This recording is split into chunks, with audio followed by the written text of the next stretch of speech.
உலக அளவுல கச்சா எண்ணெய் விலை நல்லா குறைஞ்சிட்டு வருது. இந்தியாக்கு இது நல்ல நியூஸா? ஆமாங்க. உலகத்துல 3வது பெரிய க்ரூட் ஆயில் இம்போர்ட்டரா இருக்கிற இந்தியாவுக்கு இது கண்டிப்பா ஒரு நல்ல செய்தி தான். ஆனா சில நுணுக்கங்களும் இருக்கு.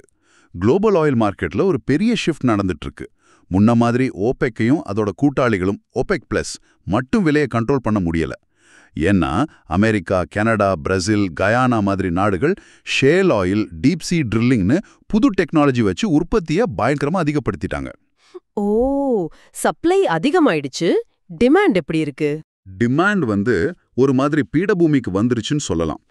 வளரும் நாடுகள்ல தேவை கொஞ்சம் ஏறினாலும் வளர்ந்த நாடுகள்ல புதைப்படிவ எரிபொருள் யூசேஜ் ஸ்டாப் ஆயிடுச்சு, இல்லைன்னா குறையுது.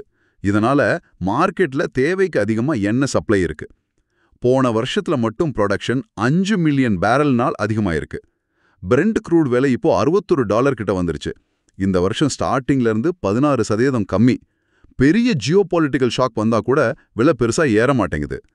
ஐஏஏ என்ன சொல்றாங்கன்னா 2026க்குள்ள இன்னும் பெரிய சர்ப்ளஸ் வரும்னு சொல்றாங்க. குளோபல் எக்கனாமியும் ஸ்லோவா இருக்கிறது இதுக்கு ஒரு காரணமா? ஆமா, அதுவும் ஒரு காரணம். ஐஎம்எஃப் என்ன சொல்றாங்க? குளோபல் எக்கானமி அடுத்த சில வருஷம் கொஞ்சம் ஸ்லோவா தான் வளரும். 2025ல 3.2%, 2026ல 3.1%. growth ஸ்லோவா இருந்தா இண்டஸ்ட்ரியல் எனர்ஜி டிமாண்ட் குறையும். இதுவும் ஆயில் விலை மேல பிரஷர் போடும். இதனால இந்தியாவுக்கு என்ன நேரடி லாபம்? முக்கியமான லாபம், நம்ம இம்போர்ட் பில் குறையும். ஆயில் விலை $1 குறைஞ்சா கூட நம்ம கரண்ட் அக்கவுண்ட் டெபிசிட் கிட்டத்தட்ட $1.6 பில்லியன் குறையும்னு ஒரு கணக்கு இருக்கு.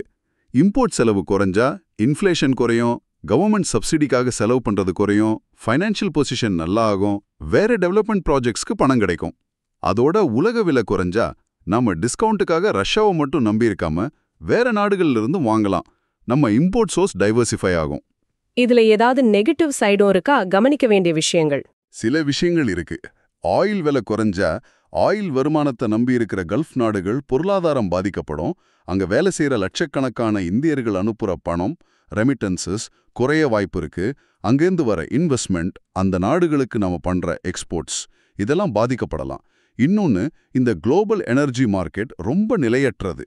இந்த விலை குறைவு எவ்வளவு நாளைக்கு நீடிக்கும்னு யாராலையும் உறுதியா சொல்ல முடியாது. அதனால இந்த தற்காலிக நன்மையை மட்டும் பார்க்காம இந்தியா லாங் டேர்ம்ல நம்ம எனர்ஜி சோர்ஸை டைவர்சிஃபை பண்றது, ரினியூவபிள் எனர்ஜிக்கு மாறுறது, எனர்ஜி எஃபிஷியன்சியை இம்ப்ரூவ் பண்றது, நம்ம பெட்ரோலியம் ரிசர்வ்ஸை ஸ்ட்ராங்கா வச்சுக்கிறது, இதுலலாம் தொடர்ந்து கவனம் செலுத்தணும்.